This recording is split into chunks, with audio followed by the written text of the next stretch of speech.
Hello and welcome. My name is Meepolis, they, she, he, and this is Literally Graphic. And today we are looking at Talk to My Back by Yamada Murasaki, originally published between 1981 to 84, translated by Ryan Holmberg.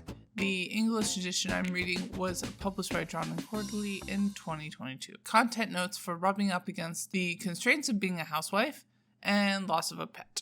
Moving into the creative mind and skill behind this manga, I am going to be drawing heavily from the 32-page essay with 2 pages of endnotes that comes at the end of the book. I did manage to read the whole thing, which is why this review is coming out a bit later than I would have liked.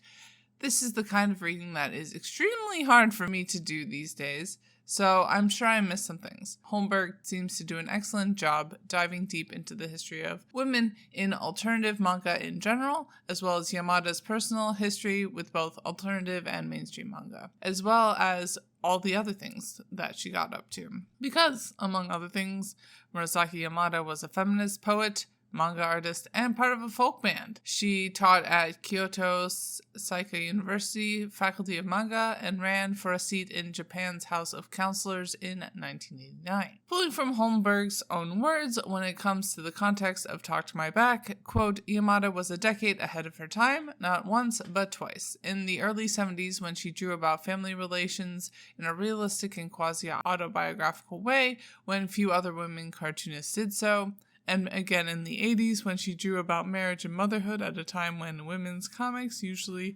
signified ribald expressions of young female sexuality, a la Sakurazawa, Uchida, and Okazaki, all of whom are still in their 20s. Aged 30 with 2 children and an abusive husband when she returned to comics in 1978, Yamada was not just a veteran as an artist when the women's comics boom hit, but also in life, having had to struggle on the domestic frontline with the worst of Japanese patriarchy after getting married in 1971. As a single mother, when she drew Talk to My Back, her most famous work, Yamada was arguably the first cartoonist to demonstrate that the expressive freedom allowed by alt comics could also be accessed by wives and mothers in their 30s to address issues important to their personal lives as they navigated family, husband, and encroaching middle age. She was also possibly the first cartoonist in Japan to be framed in the press as a mother and housewife, and possibly the first to publicly embrace those roles, even if with caveats. End quote. And she passed away in 2009 at the age of 60. This is the first of her work to be translated into English. Keywords that came to mind reading this manga was social reproduction, mothering, absent men, boundaries, touched out, children, growing up, and relationship with yourself. Set in an apartment complex on the outskirts of Tokyo, Talk to My Back explores the fraying of Japan's suburban middle-class dreams through a woman's relationship with her 2 daughters as they mature and assert their independence, and with her husband who works late and sees his wife as little more than a domestic servant. While engaging frankly with the compromises of marriage and motherhood, Yamada remains generous with the characters who fetter her protagonist. When her husband has an affair, Chiharu feels that she too has broken the marital contract by straying from the template of the happy housewife. Yamada saves her harshest criticisms for society at large, particularly its false promises of eternal satisfaction with the nuclear family, as fears of having been thrown away inside that empty vessel called the household, gnaw at Chiharu's soul.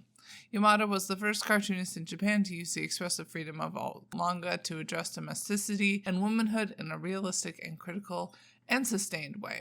A watershed work of literary manga, Talk to My Back was serialized in the influential magazine Garu in the early 1980s and is translated by Eisner-nominated Ryan Holmberg. End quote. Picking up this book about the life of a Japanese housewife back in the day, I wasn't sure what to expect. What I found was a really engrossing collection of slice-of-life stories that really dovetailed with some other readings and listenings I've been doing on the history of Japan, albeit very universal and not dependent on knowing that much about Japan and Japanese culture. I was not surprised at all to find out that Yamada also wrote poetry, as it really shines through in the way she crafts such short vignettes that communicate so much. No word is wasted and many layers and facets are explored. I also really appreciated the art, easy to parse, but also playing with some metaphorical and emotional expressive elements.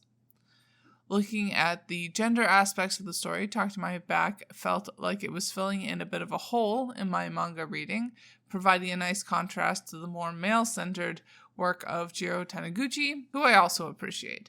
It's also frankly been a minute since I've read a serious critique of the expectations of mid-1900s middle-class housewives in so-called America. Obviously, queer people have existed in Japan for forever, just like they have in the rest of the world, but I was unsurprised that none of them appeared here, honestly. It was balanced out a bit by the ways in which our protagonist finds herself pushing back against the patriarchal structure that she's so entwined with. That said, for better or for worse, the portrayal of men in Talk to My Back is fairly low-key, more the banality of evil than anything even more like her personal experience.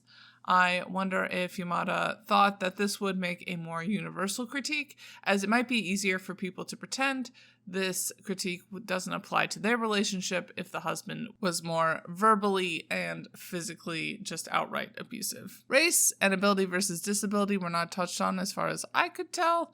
Class is another aspect of the scenario that got quite a bit of focus, and in a fairly unique way, because the shortcomings of the middle class is not generally the focus of comics that I read, and I appreciated watching Chiharu's relationship with work morph and change throughout the collection. Which takes us to the end of this review. 5 out of 5 stars. I wasn't quite sure if I was that into it when I started writing this review, but there's no getting around how impressed I was by the book. Bye, I'll keep reading and organized to end capitalist oppression. And as always, Literally Graphic is created on land that should be given back to the traditional landholders, which in this case is, to my knowledge, the Mississaugas of the Credit First Nation, Anishinaabe people, the Haudenosaunee Confederacy, and the Huron-Wendat Nation.